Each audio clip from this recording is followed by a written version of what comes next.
మృత ఆర్థిక వ్యవస్థ కాదట. దీని గురించి రాహుల్ గాంధీ విదేశాలకు పోయి మాట్లాడిన దానికి నాకు మనోభావాలు దెబ్బతింది. ఉత్పాదకత లేని ఉచితాలతో ఆర్థిక వ్యవస్థకు దెబ్బ, రేవంత్ రెడ్డి ఫ్యూచర్ సిటీ సరైన నిర్ణయమే, అప్పుల ఊబి నుంచి రాష్ట్రం బయటపడాలి, అమరావతి నిర్మాణంతో బహుళ ప్రయోజనాలని చెప్పేసి ప్రధాని ఆర్థిక సలహా మండలి చైర్మన్ మహేంద్రదేవ్ ఆంధ్రజ్యోతితో మాట్లాడారు. ఉచిత పథకాల గురించి ఎవరు చెప్పాలి సార్? పాలకులే కదా. పోయినసారి జిహెచ్ఎంసీ ఎలక్షన్లకు, ఇప్పుడు ఈ జిహెచ్ఎంసీ మళ్ళీ 3 నెలలు 4 నెలలు అయితే జిహెచ్ఎంసీ ఎలక్షన్లు వస్తాయి కదా. పోయినసారి జిహెచ్ఎంసీ ఎలక్షన్లకు ఇక్కడ నుండి ఒక బీజేపీ నాయకుడు ఏమని హామీ ఇచ్చింది తెలుసా? మేము గెలిచేది ఉంటే మొత్తం బండి చలాన్లు తీసేస్తాం సార్ అని స్టేట్మెంట్ ఇచ్చిండు, హామీ ఇచ్చిండు. బండ్లకు చలాన్లు కొట్టాం, ఆ బండ్లు మొత్తం ఆయన నోటి నుండి ఏం మాట్లాడినా ఆయనకే తెలియదు. మళ్ళీ ఆయన వీడియో చూసుకుని ఆయన నవ్విండట, అది తర్వాత విషయం. అది పొద్దుగాల లేచేది ఉంటే ఉచితాలు తప్ప ఏం మాట్లాడతలేరు కదా. కేంద్రంలో ఉన్నది కదా, కేంద్రంలో కూడా ఉచిత పథకాల గురించి డిస్కషన్లు కదా. ఉచిత విద్య ఉచిత వైద్యం ఇవ్వండి సరిపోతుంది అని చెప్పేసి ఎంతోమంది మేధావులు మాట్లాడుతూ ఉంటే ఆ రెండింటిని తప్ప మిగతా అన్నీ ఉచితం ఇస్తామంటారు వీళ్ళు. ఆ రెండు తప్ప మిగతా అన్నీ ఉచితం ఇస్తాం, అవసరమైతే ఉచితంగా బువ్వ పెడతాం ప్రతిరోజు, కానీ మేము విద్యా వైద్యం మాత్రం ఫ్రీగా ఇయ్యాం. ఈరోజు ఏమంటారు, రాహుల్ గాంధీ మాట్లాడితే తప్ప అంటాడు. ఈయన భారత్ మృత ఆర్థిక వ్యవస్థ కాదు. మరి భారతం మృత ఆర్థిక వ్యవస్థ కాకపోతే ప్రపంచ దేశాలతో ఎందుకు పోటీ పడతలేదు? డాలర్ ఎందుకు 97 రూపాయలకు పెరిగింది డాలర్ రేటు? దానికి సమాధానాలు చెప్పాలి కదా. ఎందుకు పెట్రోల్ ధరలు రోజు రోజు పెరుగుతూ ఉన్నాయి? ఎందుకు ఆకలి చావుల్లో భారతదేశం ఎందుకు పెరుగుతూ ఉంది దాని రేటు? ఆకలి చావుల రేటు భారతదేశంలో ఎందుకు పెరుగుతూ ఉంది?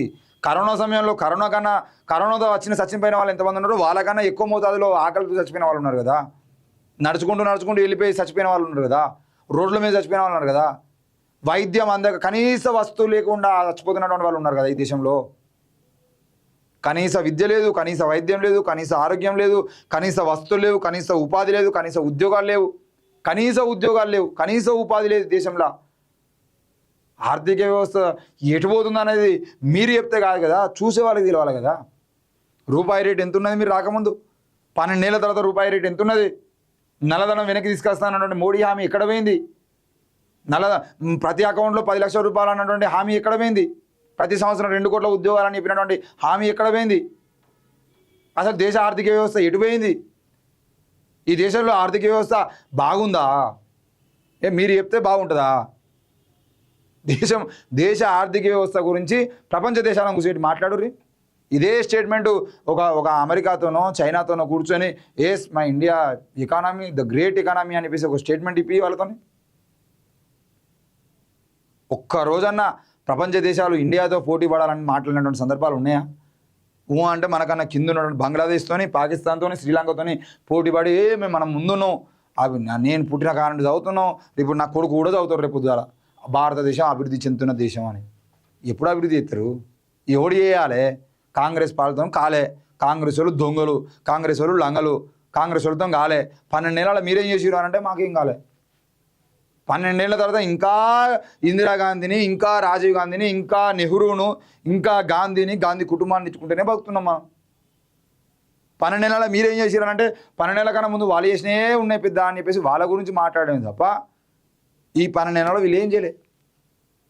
ఈ ఆర్థిక వ్యవస్థ ఎంతో బలంగా ఉన్నట్టు ఈయన మాట్లాడుతూ ఉంటాడు. మళ్ళీ దారుణమైనటువంటి పరిస్థితుల్లో భారతదేశం ఉన్నది.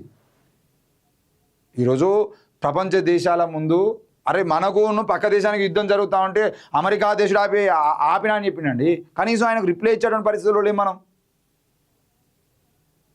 ఈ దేశాన్ని పాలిస్తున్నటువంటి వాళ్ళకన్నా మా కేఏ పాల్ సార్ నయం.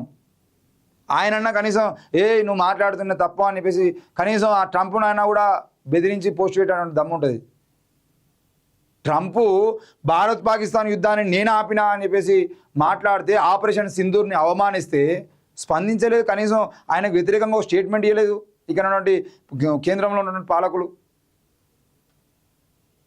ఇది అంత గొప్ప దేశమా ఇది?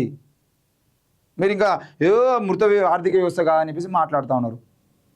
ఇక బీజేపీ వాళ్ళు ఏం మాట్లాడినా, బీజేపీ సలహా మండలి ఏం మాట్లాడినా అది బాగానే ఉంటుందిలే.